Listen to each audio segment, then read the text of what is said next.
Good evening, everyone. We have a fabulous discussion we're going to have this evening about the Puerto Rican community in the United States, in Springfield, in Holyoke, Massachusetts, and in Puerto Rico.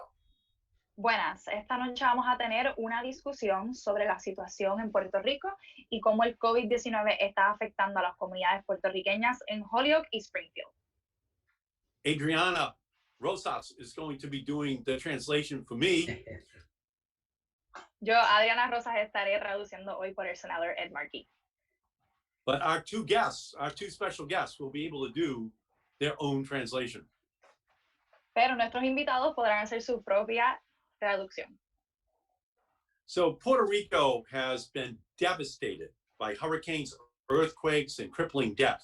And now, on top of these recovery efforts, the Puerto Rican community is being uniquely challenged by the coronavirus. Más grande para la isla.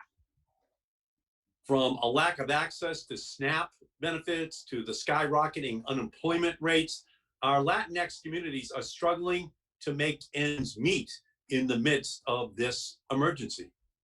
Desde inaccesibilidad a fondos de SNAP hasta el desempleo, la comunidad puertorriqueña está sufriendo ahora mismo por el COVID-19 más que muchas otras personas.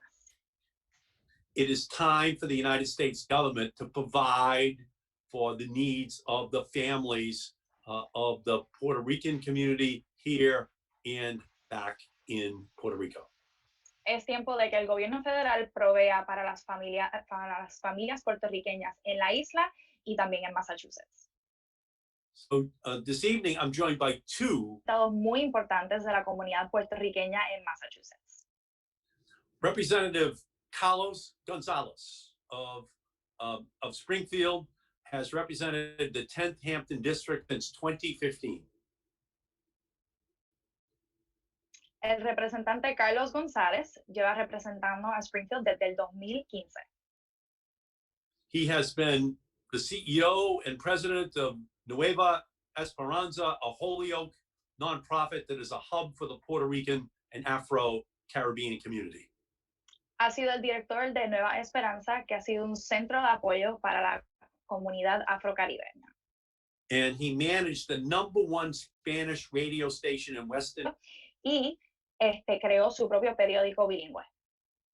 And our other special guest, Jossie Valentín, is a former Holyoke City Councilor and Massachusetts State Director for my fearless partner, Elizabeth Warren's presidential campaign.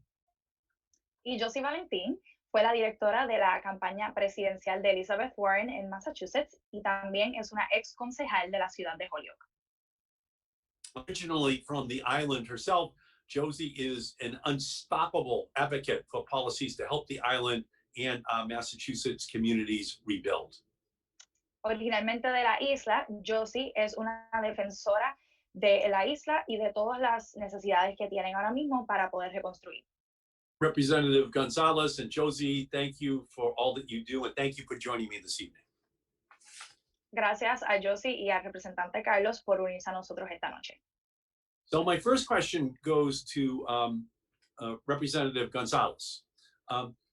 Would you be able to talk a little bit about what you see in Holyoke, in Springfield, in the Puerto Rican community in general, in this era of coronavirus, and how it is impacting your community? Bueno, pues mi primera pregunta es para el representante Carlos González, y es que si puedes describir qué retos estás viendo en la comunidad puertorriqueña en Western Massachusetts.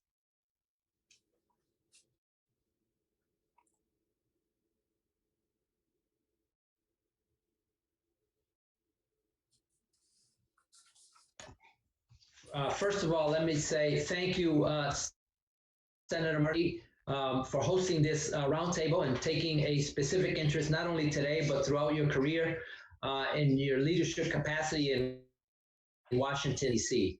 I'm excited to be here and joined by my colleague and friend and hermana, Jossie Valentín, to address some of the questions that you will be addressing.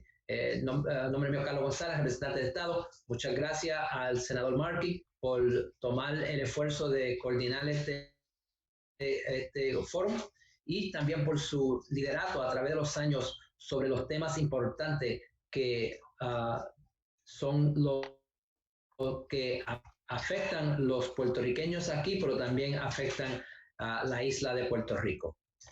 Senator, what we are seeing, what I am seeing, I should say, lo que estamos viendo es que como cualquier otro estado, like every other state, que el impacto de COVID y los exámenes positivos que están saliendo positivos están impactando la comunidad afroamericana y también a la comunidad latina. What we're seeing that no different from other states, that COVID positive cases are having a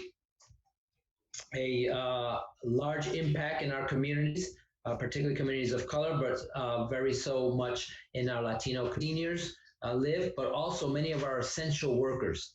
Estamos viendo una gran población impactada donde viven los residentes que muchos son latinos en áreas donde ellos van en los supermercados y como PCAs, asistente de los nursing homes, etc.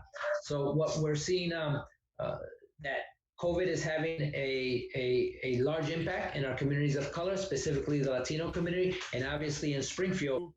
The Latino community receiving the assistance they need during the coronavirus pandemic? ¿Usted cree que el lenguaje es una barrera para las comunidades hispanas en su área recibir esa ayuda que necesitan por el COVID? Tenemos que tratar de mejorar en llevar un comunicado más dirigido a la comunidad que habla español. The answer to that question is yes. I think we need to have a more strategic and more strategized way to get folks that don't speak Spanish information, education, as well as guidelines in the language that is necessary, that their first language. So language continues to be an issue. We are trying to work around those issues by utilizing our Spanish media outlets, using our community-based organizations, as well as leaders like Jossie and every other leader throughout our community in Western Massachusetts to make sure that through social media we can articulate the best information and more adequate information out to the general public that speaks Spanish. Yeah, excellent. So Puerto Ricans do not right now currently have access to SNAP benefits. A family of 4 in Puerto Rico receives a maximum basic benefit of $410 per month compared to $649 for a family of 4 living in the continental United States. And I've signed on to legislation to ensure that Puerto Rican families receive equal access. How do you think this is impacting right now the island's ability to address this? Máximo de $400 por mes comparado a los $649 por familia de 4 viviendo en los Estados Unidos. Yo he firmado legislación para asegurarme de que las familias puertorriqueñas reciban el mismo acceso a SNAP.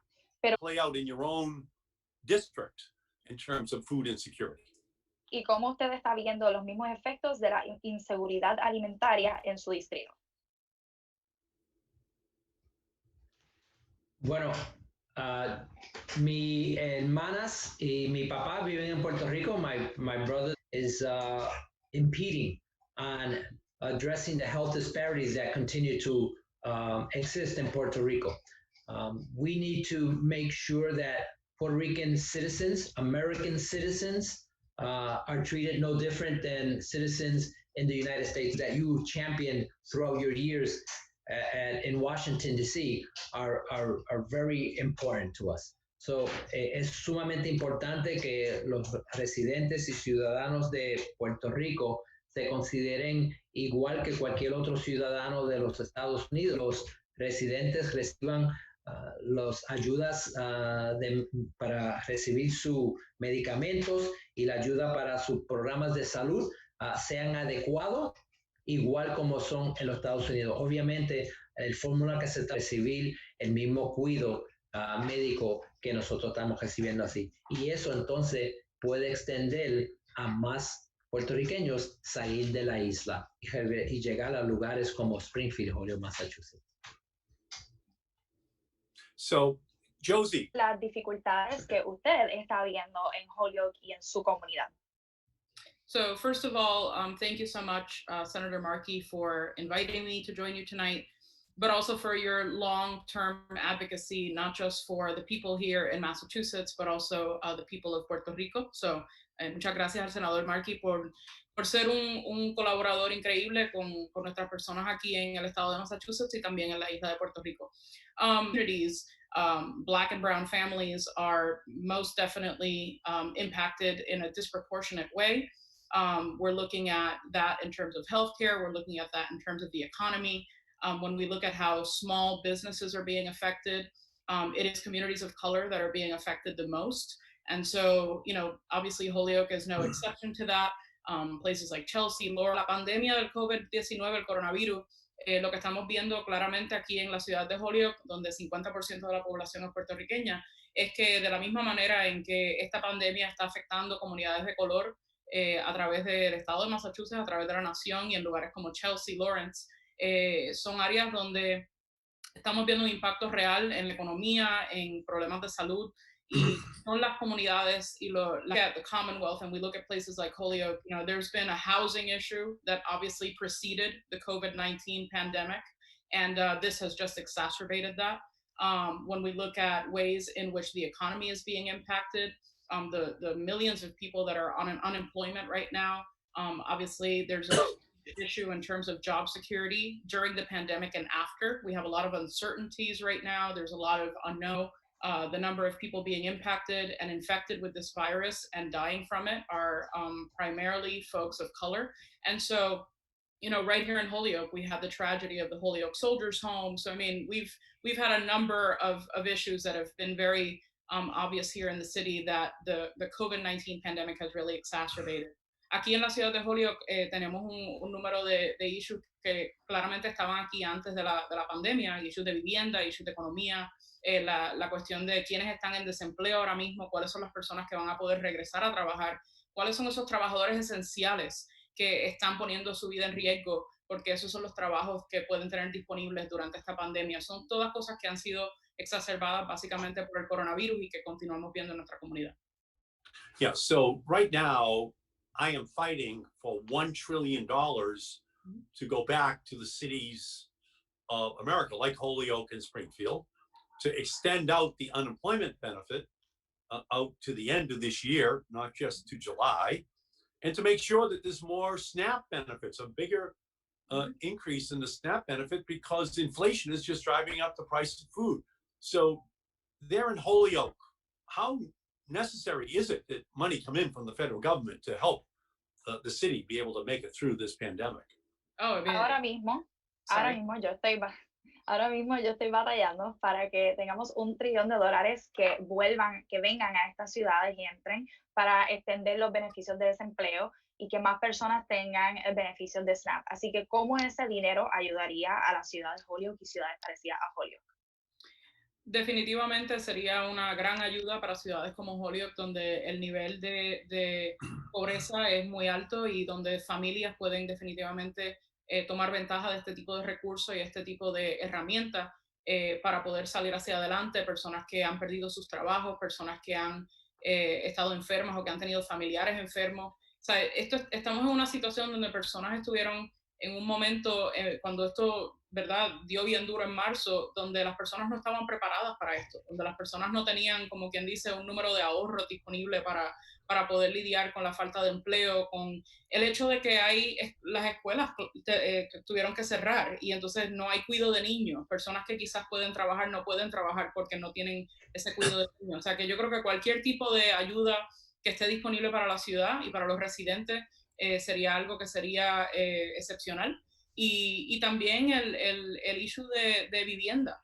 Como dije anteriormente, uno de los retos más grandes es que tenemos demasiados programas que son demasiado temporeros. Y entonces, si ayudamos a las personas por un periodo poco de tiempo, un periodo breve, entonces, ¿qué hacemos más adelante? Esto es una incertidumbre que tenemos donde tenemos que mirar más a largo plazo. I think any type of assistance that can be offered to cities and towns like Holyoke and Springfield and many others that obviously are hurting from this pandemic would be crucial, Senator, because it's not just about the short term, it's about the long term. When I think about housing and I think of my 6 years on the Holyoke City Council, and for example, all the conversations we had about CDBG money, right? Community development block grants, which, you know, if we could look at some things around HUD, things that could, you know, provide long-term housing that could really help and assist families that have been struggling for a very long time, even before this pandemic came through. We were not ready for this. I mean, this has been 2 months where clearly we have an administration that from the top down is not caring about families. It's not doing what's in best interest of this nation. And so we need to reverse that, and we need to improve systems that have been broken for a very long time, especially for communities of color like the ones in Holyoke. So Representative Gonzalez, you're up there on Beacon Hill as a powerful voice to take care of your people back in your district. But Donald Trump is saying no help for the states, no help for unemployment, no help for the cities and towns, no more money for additions to the SNAP program for food. So can you talk, you're seeing this right on the streets of Springfield. So can you talk a little bit about what the state of Massachusetts needs and what Springfield needs, what Holyoke needs to make it through, and what you think the federal government should do? Representante, usted está viendo en Beacon Hill que usted es una voz poderosa, pero también está viendo que el presidente Trump está diciendo que no va a proveer más ayuda para los estados, ni para las ciudades, ni más beneficios de desempleo, ni más beneficios de SNAP. Usted está viendo todo esto ocurrir. ¿Qué es lo que usted cree que Massachusetts necesita de todos los beneficios que se le pueden proveer para ayudar a las personas de su distrito? Senator, we need more collaboration with the federal government. Obviously, this is not a us versus them. This is we the United States of America. And the issues that are important to municipalities are critical, particularly when it comes to communities of color, the Latino community. When you see that Massachusetts is facing a potential $6 billion loss of revenue, and our municipality in Springfield potentially $200 and something million out of their local budgets due to the COVID pandemic. And as Jossie mentioned, these are long-term issues that haven't been addressed for a long time. So when you look at the disparities of health, when you look at the disparities of economics, when you look at the disparities of education in communities of color, one good thing that COVID-19 has done is brought those to the forefront. That an essential worker who is only making $12 an hour but can't get health insurance is not what America should be about. We all play a significant role in the lives of everyone here in the United States of America. So it doesn't matter if you can afford the best healthcare, but somebody that can't is preparing your food. There's a connection, there's a tie. So we need to have more collaboration. We need to have real leadership at the top. We need to stop the division and create more unity about making America, not only for today and COVID, but the long-term disparities that continue to exist, and have some real financial commitment and strategies that impact and have a hand-up mentality for the communities of color. Creo que necesitamos la colaboración del gobierno federal. Esto no puede ser ellos contra nosotros, tiene que ser juntos. Somos una nación, todos estamos impactados. Obviamente la comunidad latina severamente está más impactado que otras comunidades. Tenemos que asegurar que la colaboración sea no solamente verbal, que sea con fondos que ayuden a los municipios y al gobierno y al estado, especialmente aquí en Massachusetts, que estamos quizá vamos a tener 6 billones de dólares de pérdidas en ingresos. Quiere decir que los servicios que se proveen en el estado para ayudar a las personas en nuestra comunidad van a ser impactados. So, si no tenemos esa colaboración estatalmente, principalmente en la ciudad de Springfield, Holyoke, en Chelsea, donde sea, vamos a ver más crisis, más dificultades y más problemas que van a costarnos mucho más fondo. I just want to end by saying that if we don't provide the significant funding available to address these issues from a municipality or from a state, this short-term investment will have long-term consequences in addressing these issues, because the disparities of food, homelessness, the lack of employment opportunities is going to continue to occur, and it's going to cost us more if we don't invest today. Yeah, thank you. So they've had Hurricane Maria. I went down with Senator Warren after Hurricane Maria. I could see the blue coverings all over the roofs down in Puerto Rico. We had President Trump kind of throwing paper towels at it, not being serious about the need for a response. Yo fui a visitar a Puerto Rico luego del huracán María. Pude ver cómo los toldos azules cubrían las casas. También Trump estaba tirando papel toalla a las personas, no entendiendo cuán grande era ese desastre. So they've had hurricanes, they've had earthquakes, and Jossie, you were just down in Puerto Rico as the coronavirus was beginning. So what did you see down there in Puerto Rico as all of these issues are all coming together to impact Puerto Rico? Han tenido huracanes, han tenido terremotos, así que Jossie, usted estuvo en Puerto Rico hace poco. ¿Cómo usted está viendo que esto se está combinando para empeorar la situación del COVID-19? So I was in Puerto Rico in March. I was actually there from like March 11th to the 21st. So the island actually went on lockdown or the stay-at-home situation way before Massachusetts did. So as I was there visiting family and friends, I was quote unquote on lockdown there before I was here in Massachusetts. And so what I saw was just amazing, that it's still perplexing to me that those blue tarps that you saw are actually still up on many homes that were devastated by Hurricane Maria in 2017. We're actually coming up on 3 years this September, and there are still houses with those blue tarps. There is still the issue of housing insecurity. There's still the issue of food insecurity. And what COVID-19 has done is that, you know, as you just mentioned, Senator, after the hurricane and after these earthquakes that started, you know, really hitting the island in December and even more in January of this year, what had been tried to be accomplished to offer the recovery for the earthquakes actually had to, of course, be put on hold because of COVID-19. So folks that were trying to get repairs on their homes because of the construction shutdown, you know, those are folks that all of a sudden did not have, again, secure housing to be in. We have a hurricane season that actually starts next month.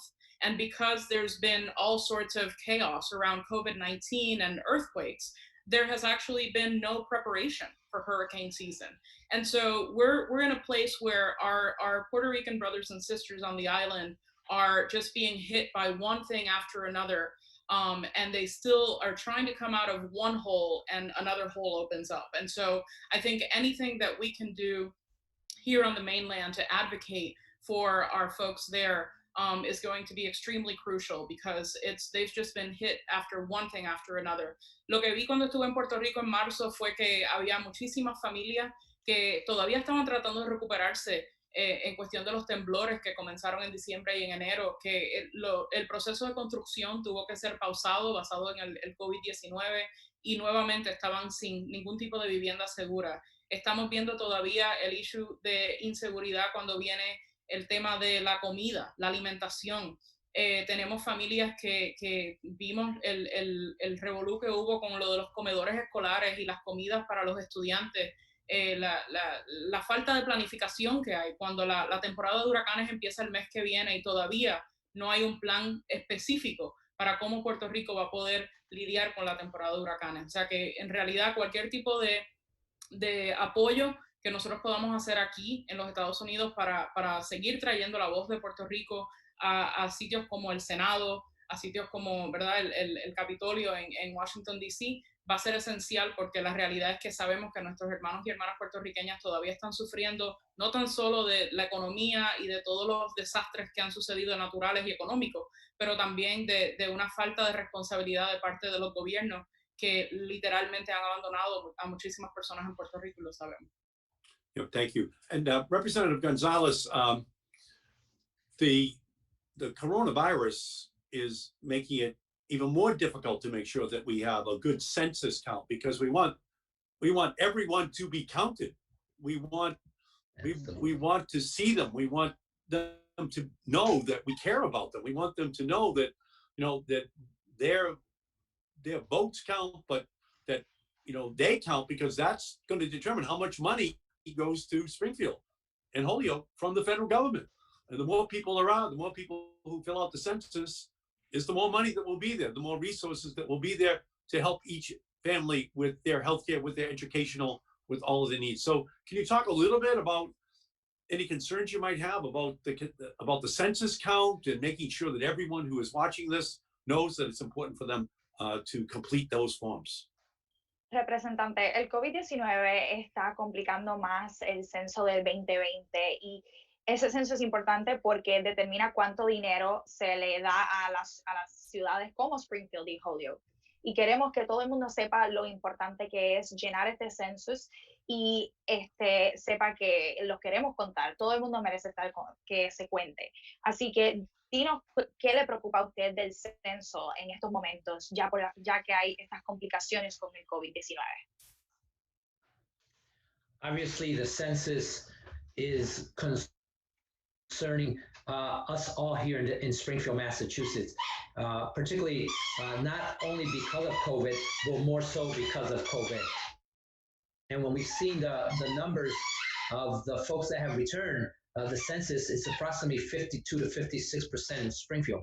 Right now, we are doing a get out information effort with the New York Citizens Council and the City of Springfield, and with our Secretary of State to provide the adequate resources so we can get and do that door-to-door and do that informational piece, whether it's through the radio station in Spanish, as well as in other languages, to make sure that everybody gets counted. Because as the senator said, again, whether we're going to talk about how many daycare slots we have, how many employment opportunities we may have, community development block grant dollars Springfield can get, it's all based, and many other issues, transportation, and I can go on, health, and medical resources. We can go on as how important the census is. Everybody needs to be counted, but we're going to have to do it in a way that protects the public. We're going to have to do it in a way that gets an outreach within and with the Latino community. And we're trying as much as possible to get that word out. But it's so critical and important because, again, so much goes back to so much information that is necessary from the census goes back to determine how much financial and billions of dollars Massachusetts could get and millions of dollars that the city of Springfield could get. El censo es sumamente importante, hacerse contar es sumamente importante porque va a ser un impacto que determina cuántas escuelas podemos tener, cuántos libros un muchacho puede tener en una escuela, cuántos programas de salud va a ofrecer una ciudad opuesto a otra ciudad. También transportación, los programas de daycare para las familias en necesidad y trabajadores. ¿Cuánto vamos a tener? El censo es algo que determina y todo el mundo tiene el derecho de llenarlo, incluyendo personas que no son documentadas. Cada residente cuenta, esperamos que se hagan contar y que la comunidad haga ese esfuerzo. En unión a New York Citizens Council aquí en la ciudad de Springfield, que se está tratando de hacer un llegado a la comunidad latina, protegiendo a la comunidad sobre el COVID, pero haciendo un llamado a la comunidad latina que llenen el censo. Yeah, so I just want to re-emphasize what Representative Gonzalez just said. Fill out the census and tens of millions of additional dollars will go to Springfield and to Holyoke. Así que quiero enfatizar lo que ha dicho el representante González, de que llenen el censo, porque millones y millones de dinero se le dará a la ciudad si llenan el censo. Yeah. Please be counted.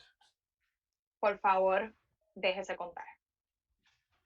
And Jossie, there was a incredibly severe storm that hit Holyoke last Friday night and blew the roofs off of homes in Holyoke. More than 100 people were dislocated. How is the relief going for the people in Holyoke? Jossie, hubo una tormenta en Holyoke hace unos días y el techo de unos apartamentos se voló. ¿Cómo usted está viendo la reconstrucción de estas tormentas y cómo las familias se han visto afectadas, ya que hubo algunas personas que se tuvieron que ir de sus hogares? Yes, thank you so much for asking. So as you know, last Friday, we had a microburst in the flat section of the Holyoke, the city of Holyoke, the flat section, and which is an area that is about 90% Puerto Rican families. And it impacted 2 apartment buildings that lost their roofs. And so those folks, over 100 families, were displaced. They were relocated to a hotel in Holyoke. And so there's been a collaboration between obviously the American Red Cross and also the landlord to house these families in these hotels. But as we know from experience from after Hurricane Maria, we know that this is not a sustainable option. We cannot have families in hotels with no end in sight. It's not beneficial for the families. It's not conducive to anything that's really going to be sustainable. So what I want to say is that I'm very proud of the work that so many folks in the community, as well as Holyoke Public Schools, has taken on to really support these families. It's in times like this where we really say that we need to stick together, and we really do. And so obviously on top of COVID-19, this happening in the city to families that are most definitely not in the best situation many times is just kind of, as we would say, right, a double whammy. And so I'm just very proud of the way that the community has come together to support. We've been making sure that we get an assessment of what the needs from the families is. Holyoke Public Schools has taken a great leadership role in that. And so, again, pushing that landlord to fix those buildings as soon as possible so that water damage doesn't actually make them unlivable in the long term, and that we can really find, again, some good housing scenarios for these folks if the building is not going to be an option. En español, básicamente, el viernes pasado tuvimos un incidente de un mini tornado, lo que se llama un microburst, en el área de las Flats, en Holyoke. Más de 100 familias tuvieron que ser removidas de 2 edificios y básicamente han estado en un hotel en Holyoke que ha sido costeado por la Cruz Roja y por el landlord del edificio. Y pues sabemos que eso no es un plan a largo plazo, que no es algo que en realidad es la mejor situación para estas familias. Así es que estoy muy orgullosa de la manera en que la comunidad se ha unido para ayudar a estas familias aquí en Holyoke.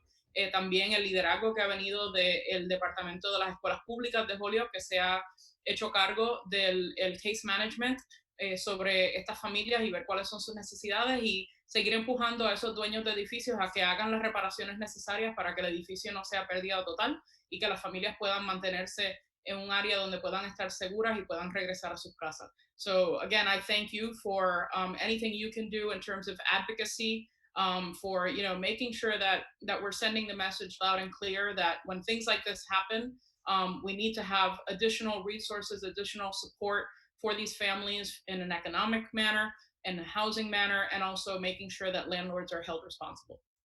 Yeah, and I will do whatever I can in order to help. Thank you. Y yo haré lo que pueda y lo que tenga en mi poder para ayudar. Yeah, and Representative, we saw the devastating impact of hurricanes Irma and Maria, and FEMA in its after action report said that they were unprepared in terms of supplies and personnel. And that's why I wrote a letter with other senators to FEMA just asking what is their plan to deal with the coronavirus in Puerto Rico. Are you concerned that they don't have a plan and that once again Puerto Rico could disproportionately suffer? Representante, hemos visto cómo los huracanes Irma y María han afectado a la isla de Puerto Rico y FEMA dijo que no estaban preparados en términos de materiales y personal para manejar esas crisis. Así que yo he mandado una carta con mis colegas preguntándole a FEMA cuál es el procedimiento y cómo están preparados para el COVID-19. ¿Te preocupa que no estén preparados y que no estén listos para manejar el COVID-19 en la isla? Concern is not the word. We are overly concerned with the lack of leadership from Washington, from FEMA, from the top of this administration. As you know, Puerto Rico has endured so much, so quick, and so for such a long time. And my sister lives in Ponce, in Yauco, Puerto Rico, where folks are under the tents still at this point. And there was recently 2 weeks ago another earthquake, and the fear and the despair that's creating in residents of Puerto Rico is extremely difficult to even fathom that we can go through that. So the lack of leadership from FEMA, whether it was the first Irma or Maria, and now earthquakes, and then now COVID, we know that folks are suffering in Puerto Rico, folks are in need in Puerto Rico, folks are crying out in Puerto Rico. And it's not only the people, it's the government of Puerto Rico. As you know, the Puerto Rican government has been asking and demanding and requesting the assistance from the federal government. We want to thank our congressional leaders, our Senator Markey, Senator Warren, who has championed the efforts and brought to the forefront the importance of the United States to deliver the appropriate resources to address the issues that are impacting Puerto Rico. Because if not, again, you will see, no different than Maria or Irma, folks from the island leave for better opportunities, and that's going to happen particularly here in the city of Springfield, when we saw that a large segment of Puerto Ricans during the Maria came to Puerto Rico. Came to the Springfield, Massachusetts. So we are very concerned and nervous, and more so not only at FEMA, because not only FEMA in Puerto Rico, but the response that we have had in the United States from the administration. Estamos súper concerned sobre lo que está sucediendo, o la falta de conocimiento o de entendimiento o de resultado de FEMA aportando a Puerto Rico durante esta crisis. Obviamente pasó por Irma, pasó por María, pasó por los earthquakes, terremotos, y hoy día el COVID. Y todavía los puertorriqueños están esperando recursos que le están supuestos llegar desde Irma y María, que no lo han recibido. Esa falta de la administración de esta nación a ofrecerle a puertorriqueños lo que necesitan y los fondos necesarios es algo que es alarmante y preocupante como un representante de Estado aquí en Springfield, pero mayormente como un puertorriqueño que tiene mi padre y mis hermanas en Puerto Rico. Thank you. So this has just been a fabulous discussion, and so I'd like, if I could, for each of you to give kind of a message to the thousands of people who are watching this this evening, in terms of what you want them to know about the Puerto Rican community in Western Massachusetts, in the United States, and down in Puerto Rico, and just a message that they might be able to, keep out of this discussion this evening. So, Jossie, let me begin with you. What is the message you want people to take out of this evening's discussion? Esto ha sido una discusión fabulosa y les voy a pedir a cada uno de ustedes que dé un mensaje a las miles de personas que nos están viendo ahora mismo sobre la situación en el oeste de Massachusetts y en la isla. Den un mensaje de qué es lo que están sintiendo los puertorriqueños en este momento. Jossie, si podemos empezar por usted. Sí, pues nuevamente le quiero dar las gracias al senador Markey por esta oportunidad y a mi colega, el representante Carlos González, un amigo que he conocido hace muchos años, que hicimos mucho trabajo juntos también después de los huracanes. Lo que quiero dejarles saber a la gente es que la realidad es que nuevamente estamos en una situación donde la resiliencia de nuestro pueblo puertorriqueño es evidente.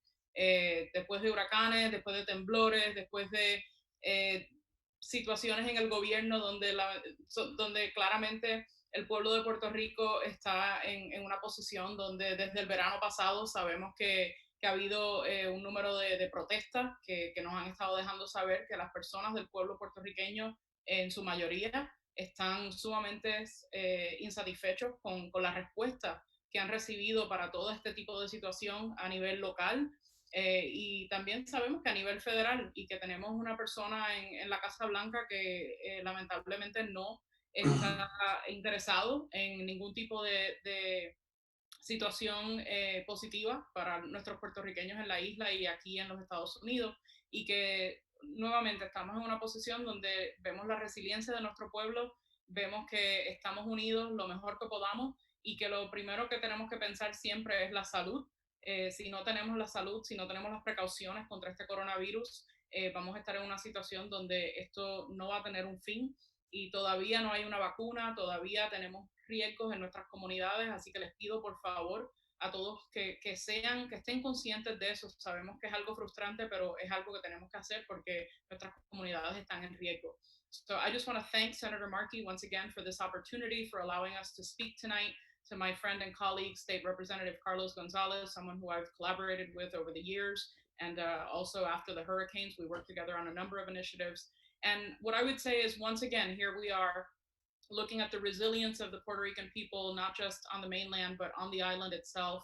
Hurricanes, earthquakes, and now COVID-19 have really hit our communities hard. We saw last summer how the uprising of the Puerto Rican people actually resulted in the governor of the island having to step down. And so we are getting a message loud and clear that there's frustration regarding lack of response from the governor, from the government, not just at the local level, but also at the federal level. Unfortunately, we have an occupant in the White House who is not interested in any type of positivity or real recovery for the people of Puerto Rico. And that applies, of course, on the island, but also here on the mainland. And so again, we use that resiliency, we use that strength to come together, to take care of one another as we have for many, many years. And just to remind folks that, this pandemic is not over. There is not a vaccine that is readily available. There is not a mechanism in place that would really right now tell us that we are safe. So I know that all these restrictions are taking a toll on us, especially us as Latino communities. We're used to being in gatherings and family and tons of people together, and the weather's getting warm, but the reality is we have to take care of one another. We have to take care of our communities, and know that we have advocates like Senator Markey who are fighting hard for us every day. And so we appreciate that. But at the same time, it's us coming together as communities that I think is going to be very important for the long term and the short term. Thank you so much. Beautiful. Representative Gonzalez.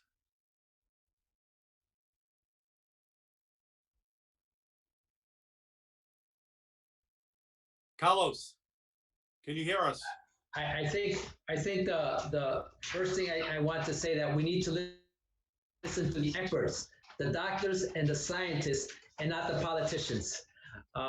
It's amazing to the calamity that we are seeing in some of our politicians. We need to adhere to the guidelines. We need to make sure that the federal government play its role, the state government play its role, the municipality play its role, and also each resident play a role, because it's important that not only we take care of ourselves, but also take care of our families, our friends, and the general public. We see that COVID is impacting, I apologize, my dog is getting restless, but we see that that the COVID is impacting our senior population drastically. And we need to make sure that our nursing homes receive the adequate resources. We need to look out for our neighbors. We need to be able to address the unemployment issues in particularly our communities of color. We need to make sure that the undocumented folks that reside in our communities receive the financial support no different than any other resident in this country, because they're being more severely impacted. So again, all these issues need to be addressed, but we also have to have faith, we have to have hope, and we have to have the continued drive to work together in a collaboration way. So I salute you and thank you. Quiero darle las gracias al senador Markey por no solamente, como dije al principio, no hoy, sino a través de todos los años de ser un líder progresista que lleva los intereses de la comunidad primero, antes de la política.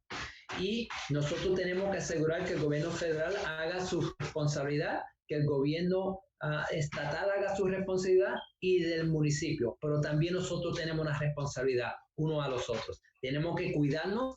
Tenemos que salir con nuestra máscara o algo que nos cubra la boca. Tenemos que asegurar que cuidemos de la gente de mayor de edad, de tercera edad. Muchos están sufriendo en nuestro centro de cuidado de personas de mayor edad y necesitamos asegurar que los recursos lleguen a ellos para asegurar que menos muertes sucedan y obviamente que la salud de nuestra comunidad se mantenga en alto y eso se hace trabajando en colaboración y trabajando juntos. Again, thank you, Senator Markey. Thank you, Representative Gonzalez, and thank you for that beautiful summary. I wish that Donald Trump could summarize problems and what we should be doing as well as you just did. Muchas gracias al representante Carlos González por ese resumen de la situación y yo quisiera que el presidente Trump pudiese resumir las cosas así de bien, igual que usted. And thank you to Jossie for your incredibly effective and passionate leadership for Holyoke and for the Puerto Rican community. Y gracias a Jossie por su liderazgo efectivo para la comunidad puertorriqueña en Holyoke. Yeah, our Puerto Rican brothers and sisters have faced unimaginable devastation from earthquakes and storms over the last several years. Nuestros hermanos y hermanas puertorriqueños han sido afectados por mucha devastación por terremotos y huracanes. Puerto Rico needs assistance, and it is our job in Washington to provide that assistance. Los puertorriqueños necesitan ayuda y es nuestro trabajo en Washington proveer esa ayuda. We must ensure that those Americans have the same benefits as the Americans on the mainland. Tenemos que asegurarnos que esos americanos tengan los mismos beneficios que los americanos en el resto de los Estados Unidos.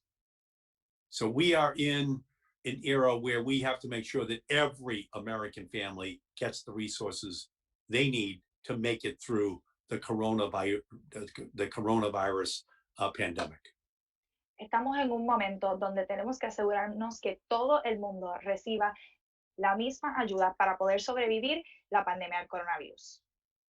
And to repeat what Representative Carlos Gonzalez just said, let's listen to the science, listen to the public health experts, and be careful, be safe, and not increase rather than reduce the public health threat. And as a result, the threat to the economy, which is out there. Así que para repetir lo que ha dicho el representante Carlos González, tenemos que escuchar a los científicos y tenemos que tener mucho cuidado para poder reducir el riesgo a nuestra economía y a nuestra salud pública. Thank you all for being with us this evening. Stay safe, and thank you once again to Representative Carlos Gonzalez and to Jossie Valentín for all of the great work which you do. Good night, and we'll see you tomorrow night. Gracias a todos por estar con nosotros hoy. Manténganse sanos y salvos y buenas noches.